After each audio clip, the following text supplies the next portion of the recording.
As principais notícias da economia, do mercado financeiro com Samidana e Luiz Arthur Nogueira. Boa tarde, senhores.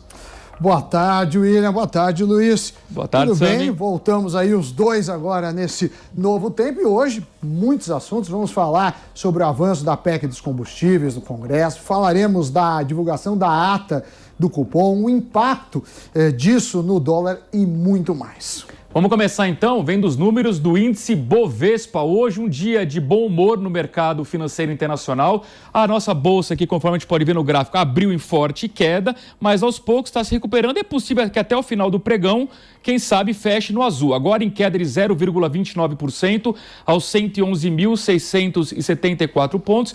Destaque internacional, Sami, hoje para a reunião do presidente francês Macron, que foi até a Rússia, depois foi até a Ucrânia e saiu dizendo que é uma boa perspectiva de que não tenhamos uma guerra por lá. Isso trouxe um alívio no mercado. Sem dúvida. E também destaques. Eu dou destaque para a Bovespa, petróleo em queda, caindo mais de 2%. Com isso, puxou a Petrobras para baixo, também a PetroRio, mas a Petrobras tem muito peso no índice, então ajudou. Também a gente teve na ata do cupom falando, olha, a inflação tá preocupante. E isso foi visto com uma sinalização, não que a próxima reunião vai aumentar 1,5 percentual, mas que teremos mais altas. Aí o mercado financeiro, que estava trabalhando com juros para dezembro em 11,75, agora já está em 12,10, 12,25%. E a última notícia, e é boa que afeta o Ibovespa, é que a Tyson Foods veio com um balanço muito bom, isso lá fora, mas todo mundo falando, olha, então uma Frig, as outras vão se beneficiar por isso. Então esses são os destaques. Agora vamos olhar as bolsas no mundo.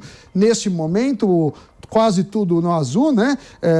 Principalmente o mercado americano. Dow Jones, da Bolsa de Nova York, subindo 0,94%, SP500 subindo 0,72% e Nasdaq subindo 1%. Na China, mercado fechado já, uma alta de 0,67%, o Japão também fechado 0,13%, só Hong Kong teve uma queda um pouco mais forte de 1,02%. Na Europa, a Alemanha alta de 0,24%, a Inglaterra, levíssima alta de 0,08%, França, alta de 0,27% e Espanha, com uma alta de 1,36%. E agora as moedas aqui no telão, vamos ver como é que está o mercado de câmbio hoje. O dólar praticamente estável, uma leve alta de 0,03%, R$ 5,27. O euro em queda de 0,17%, R$ 6,02. Bitcoin, depois de vários dias subindo, agora uma queda de 1,91% aos 43.088 dólares. Como eu falei um pouco antes, o cupom foi a grande notícia, pelo menos interna, né? O Comitê de Política Monetária do Banco Central estima que o IPCA deve ficar acima do teto, que é de 5% para este ano. Se for confirmada, a projeção representará o estouro da meta de inflação pelo segundo ano consecutivo. De acordo com a ata da última reunião do cupom, a inflação deverá atingir 5,4% nesse ano. A instituição também indicou um aumento menor da Selic em março. Vale lembrar que a taxa básica de juros da economia foi elevada aí na semana passada de 9,25% para 10,75% ao ano, chegando aos 2 dígitos pela primeira vez em 4 anos. Então é isso que a gente falou, né? Deve, Luiz, subir menos, agora mais vezes. Por isso que a curva de juros, que é quando a gente negocia os juros lá na frente, já está aparecendo alta. É interessante, Chame, que na ata eles usaram exatamente o plural, né? Ajustes menores nas próximas reuniões. Então, no mínimo, 2 ajustes, né? O mercado estava precificando aí agora uma alta de 0,75 em março, pelo menos mais meio ponto no começo de maio, que já levaria a Selic a 12, e aí, a partir daí, vai depender do cenário inflacionário. Queria também destacar aqui alguns pontos interessantes da ata. Em primeiro lugar, o temor do nosso Banco Central em relação à alta de juros nos Estados Unidos, porque, claro, prejudica os países emergentes, não tem como. Claro. Segundo destaque, a preocupação com a indústria, porque o Banco Central diz na ata o seguinte, olha, agronegócio está indo bem, apesar de um ou outro problema climático, está indo bem, setor de serviços se recuperando com a vacinação, mas a indústria é um calcanhar de Aquiles. Sem dúvida. Foi no ano passado e ainda não está resolvido, falam só em 2023. Bom, mudando de assunto, um tema polêmico, a PEC dos combustíveis do senador Carlos Fávaro. Aliás, essa PEC já foi apelidada pelo ministro Paulo Guedes da PEC Kamikaze, ela conseguiu reunir assinaturas suficientes para tramitar no Congresso. A repórter Paola Cuenca traz agora ao vivo as informações direto de Brasília. Boa tarde, Paola. Seja bem-vinda ao Mercado Financeiro. Olá, boa tarde a todos. Pois é, a PEC dos combustíveis, de autoria do senador Carlos Fávaro, já conseguiu reunir mais de 27 assinaturas e, portanto, pode passar a tramitar no Congresso Nacional. O que significa que agora esse texto deve ser pautado na Comissão de Constituição e Justiça, para se verificar a admissibilidade desta PEC dos combustíveis e, na sequência, se tiver a aprovação da CCJ, ela então deve passar a ter uma comissão especial para avaliar o mérito, ou seja, o assunto de fato ali a respeito dessa PEC dos combustíveis. Lembrando que a proposta de emenda à Constituição do senador Carlos Fávaro é de poder fazer a redução ou até zerar os impostos federais e dos governos estaduais para os combustíveis, também para a energia elétrica e para o gás, com a possibilidade ainda de fazer uma redução da CID, que está incidindo sobre a gasolina, além também de se fazer a distribuição de um vale diesel de R$ 1.200 para caminhoneiros e ainda a distribuição de cerca de 5 bilhões de reais para os municípios, para que eles possam receber um apoio por conta do transporte coletivo urbano, um pedido, inclusive, que os prefeitos já fizeram ao governo federal. Essa PEC, então, que foi apelidada pela equipe econômica de PEC Kamikaze, já que poderia gerar um impacto que passaria de centenas de bilhões de reais no orçamento do governo federal. Essas assinaturas que foram reunidas, a gente tem que destacar aqui alguns nomes, como o do filho do presidente da República, Jair Bolsonaro, o senador Flávio Bolsonaro, e também o senador Eduardo Gomes, que é o líder do governo no Congresso Nacional. Então aí a gente já pode ver que senadores da base governista já colocaram apoio a essa PEC, o que coloca ainda mais um conflito entre o governo federal estar rachado diante dessa proposta, já que a equipe econômica vê com muita preocupação essa proposta de emenda à Constituição, enquanto outros parlamentares da base do governo já deram até o seu apoio à assinatura para que essa PEC possa passar a tramitar aqui na casa. Obrigado, Paola, pela sua participação aqui no Mercado Financeiro, né? E diante do avanço desse projeto da PEC dos combustíveis, como a Paola mesmo disse, a equipe do Ministério da Economia, do Paulo Guedes, acredita que o dólar pode disparar.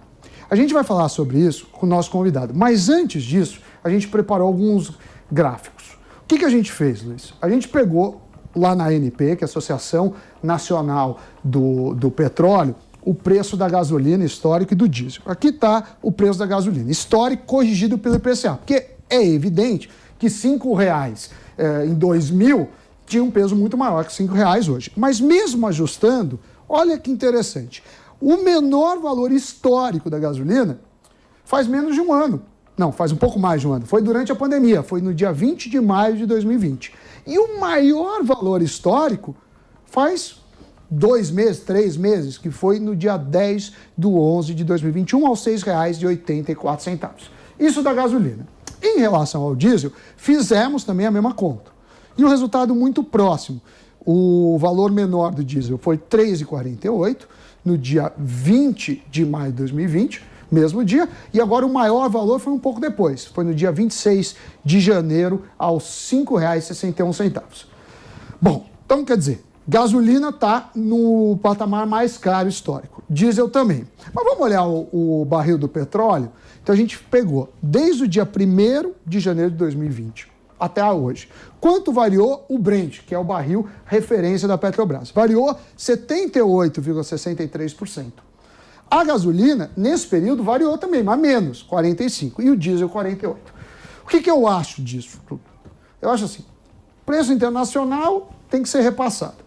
Agora, essa PEC, o problema é que eles falam assim, a gente vai dar auxílio do combustível, mas não fala de onde vem a receita, vai aumentar a dívida pública. E aí o dólar estoura. E outra coisa, tá, você quer ajudar o caminhoneiro? Vamos ajudar. Mas e a merendeira?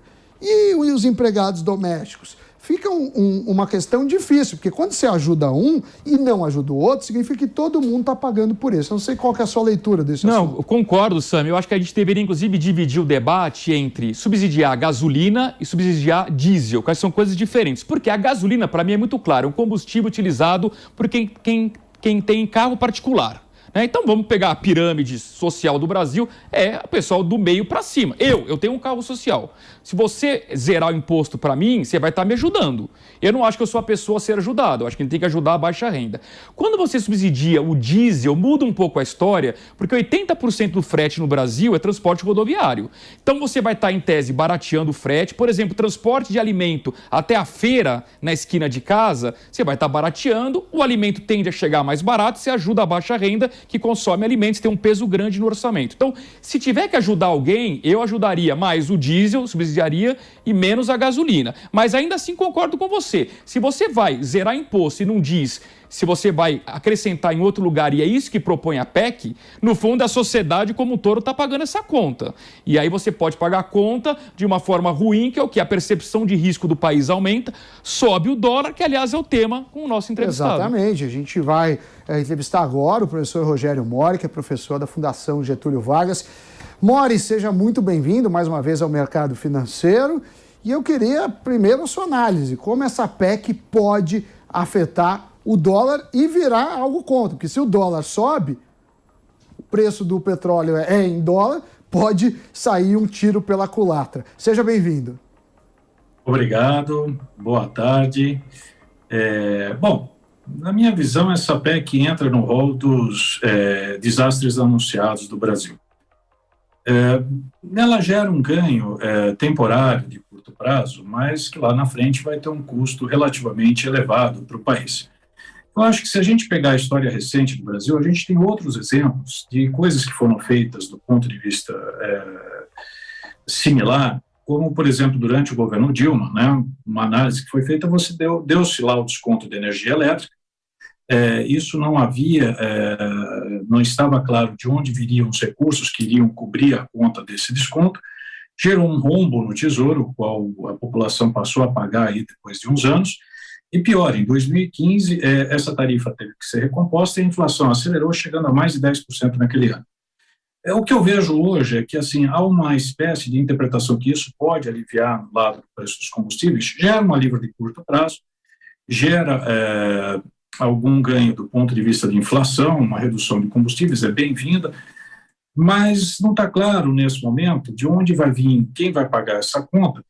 E, assim, as propostas que aparecem são as mais malucas possíveis, assim, indo de 17 a 100 bilhões, em um momento em que as contas públicas brasileiras já não estão no melhor momento. Então, obviamente, isso afeta a cotação do dólar, afeta a percepção de risco em um ano eleitoral onde a incerteza é muito grande, e isso reflete na cotação do dólar. Professor Mori, boa tarde, seja bem-vindo. Acho que o senhor tocou na questão importante. Se a gente não sabe quem vai pagar a conta, é porque no final da história isso vai aumentar a dívida pública, vai piorar a percepção de risco, sobe dólar, sobe a inflação, obriga o Banco Central a subir juros e desaquece a economia, gera desemprego e a gente descobre quem paga a conta, a população de baixa renda. O senhor concorda com isso? Plenamente. Na verdade, o efeito que a gente vai ter dentro disso é uma piora das contas públicas, né? Houve no ano passado um ganho de arrecadação, principalmente dos estados, por conta do ICMS. Como o orçamento dessas esferas foram construídos no ano anterior com patamares de projeção de inflação bem mais baixos do que a gente verificou, isso gerou uma espécie de ganho de caixa muito grande nessas unidades da federação. Então, há uma percepção de melhora de estados que arrecadaram ICMS bem por conta dessa alta do preço dos combustíveis, mas é um ganho de curto prazo que os estados tiveram. Uma vez que você normaliza esses preços, ou que eles estabilizem, você dá esse ganho nesse momento, lá na frente essa conta vai ter que ser coberta. E isso espelha na dívida pública, que vai aumentar, e, obviamente, a conta vai recair em cima de quem? Em algum momento, algum aumento de impostos vai ter que ocorrer, algum aumento de contribuição, e, pior, o que está sendo analisado, inclusive, desses benefícios, pode implicar ainda numa política fiscal mais expansionista, com mais estímulo à demanda, podendo levar ainda a um esforço maior do ponto de vista de juros do Banco Central do que todo mundo está esperando. Então, isso entra nessa análise com um pouco mais de pessimismo, é aquilo que reflete o mercado nesse momento, e algo que deveria ser considerado com um pouco mais de cuidado do ponto de vista dos parlamentares nesse momento. Mori, uma das coisas que ocorreram, a gente não conseguiu fazer as reformas, a reforma tributária não andou, a reforma administrativa não andou. Acho que o ciclo do governo acabou, e claro, pode ter uma reeleição, mas para esse ano ninguém espera muita coisa. O que você entende que poderia ser feito, né? Porque esse ano a gente deve amargar um crescimento, segundo o último boletim Focus, de 0,30%, que é um crescimento muito baixo para um país emergente, com a taxa de desemprego que a gente tem. Eu acho que está claro, eu acho que foi bem colocado isso. Do ponto de vista reformista, esse governo já foi, né? O que poderia ter sido feito do ponto de vista de reformas já ficou para trás, né? Nós tivemos aí a grande reforma desse governo foi a reforma previdenciária, não se levou adiante o que poderia ter sido feito uma reforma tributária, e eu acho que faltou empenho do executivo nessa direção, porque o parlamento por si só não vai colocar uma reforma se o executivo não colocar força dentro disso. E não há nada nessa direção nesse ano. Eu não acredito que nós tenhamos reformas, e até o momento, no debate político, isso não tem aparecido, né? As candidaturas ainda que estão aparecendo não falam em reforma, na verdade, se fala muito pouco em economia nesse momento, nessas candidaturas. Então, eu acho que vai ser um ano de fim de governo mesmo, aquilo que é característico de um governo que termina com um problema fiscal relativamente grande, que tende a se agravar um pouco em face daquilo que, das benesses que foram dadas aí já no último ano, e o que piora é a perspectiva de médio prazo, né, de contas públicas no Brasil. Acho que o novo governo vai entrar com um desafio de ajuste, se as equipes econômicas estão se formando aí, eu acredito que já devam estar pensando já em alguma reforma para o ano que vem, já entrar o governo. Todo governo que entra, ele tem um estoque de ativo de 6 meses a 1 ano, que ele consegue manobrar reformas. Passado isso, o governo já perde força no parlamento, já começa a ter um pouco mais de dificuldade de aprovação de reformas constitucionais. Então, eu acredito que no ano que vem é que a gente vai ver alguma coisa.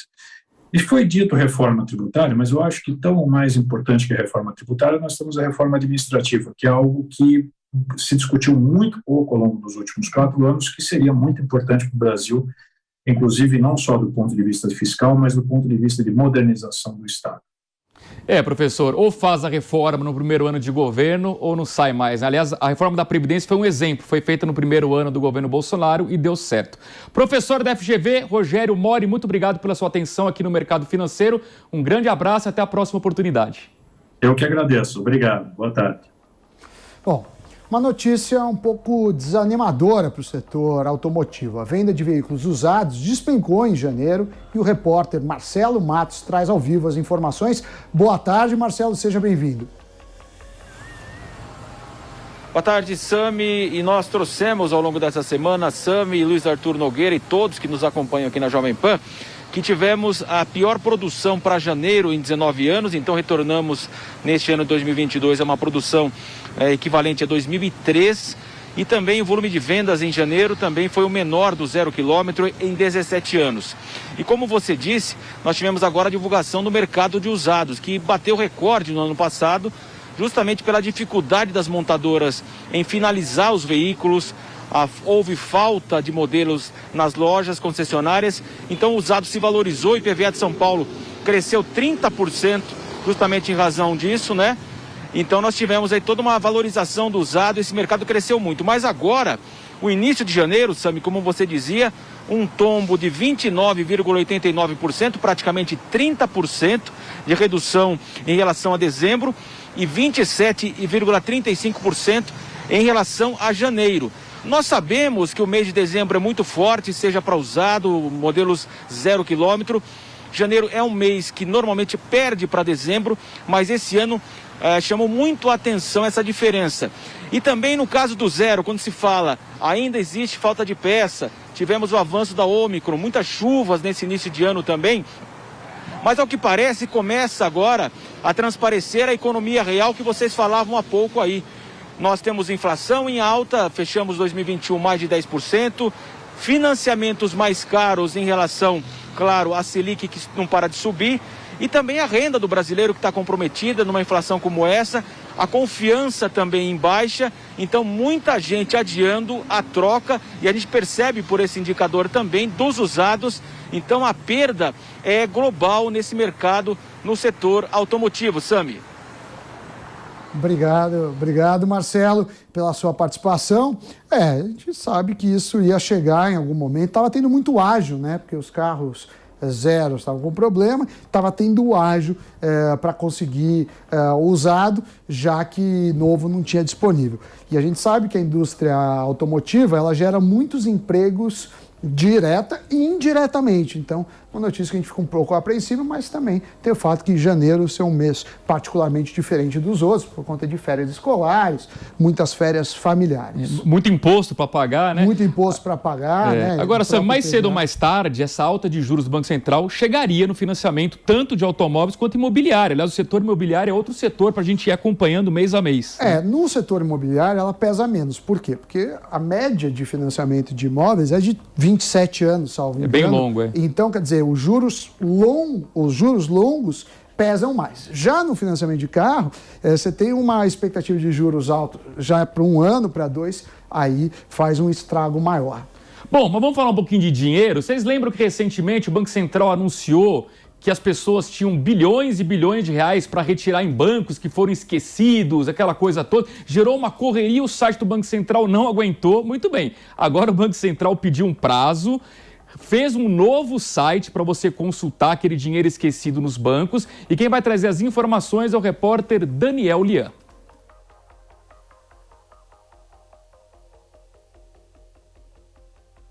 O Banco Central criou um novo site exclusivo para a consulta do dinheiro esquecido em bancos. A soma chega a cerca de 8 bilhões de reais. As consultas ao SVR, Sistema de Valores a Receber, serão retomadas no dia 14 de fevereiro e contarão com um espaço específico.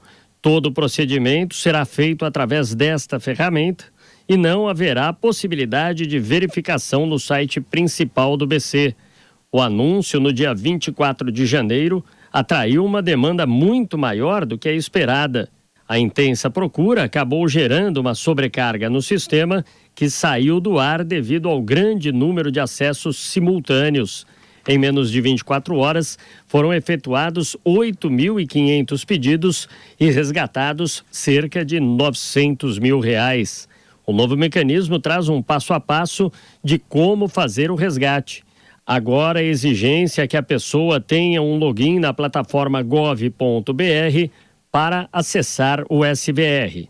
Caso tenha algum dinheiro esquecido, o cidadão receberá as datas para saber a quantia e solicitar a transferência a partir do dia 7 de março. A recomendação da autoridade monetária é que o acesso seja feito no dia estipulado.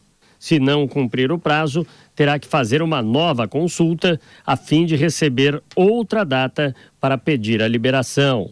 O Banco Central afirma que o cliente nunca perde o direito sobre os valores em seu nome. As instituições financeiras têm obrigação de guardar esses recursos pelo tempo que for necessário, esperando até que a devolução seja solicitada. Os montantes se referem às contas correntes e poupanças encerradas, cotas de capital, rateios de sobras de cooperativas de crédito, aportes em consórcios, tarifas, parcelas ou operações como empréstimos e financiamentos com cobranças indevidas. A importância será transferida via Pix. A pesquisa pode ser feita no site valoresaReceber.bcb.gov.br.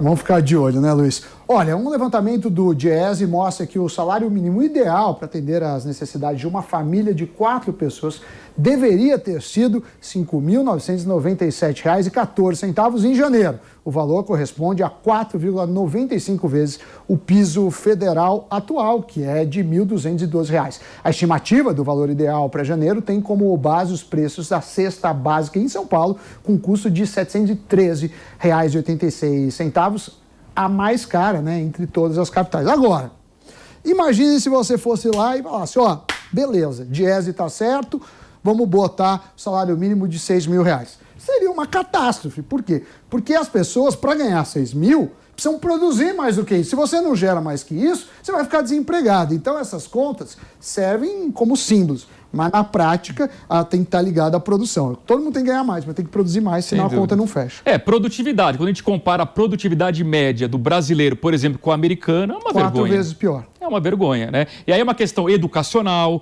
é uma questão de investimento em tecnologia, tem uma série de fatores que o Brasil precisa melhorar para um dia a gente ter o mesmo poder de compra e de renda que um americano. Bom, fica aí a reflexão nesse final de programa, né, Luiz? Muito bem, Sam. Então amanhã, 2h30 da tarde, temos compromisso renovado aqui. Sim. Vocês ficam agora com Entre Linhas, com Adalberto Piotto. Amanhã, não esqueçam, 2h30 da tarde aqui na Jovem Pan News. Você que nos ouve pela rede Jovem Pan de rádio, fique agora com o seu noticiário local. Um grande abraço, obrigado pelo carinho da audiência. Tchau, Sam, até amanhã. Tchau, Luiz. Boa tarde a todos, até amanhã. Tchau, tchau.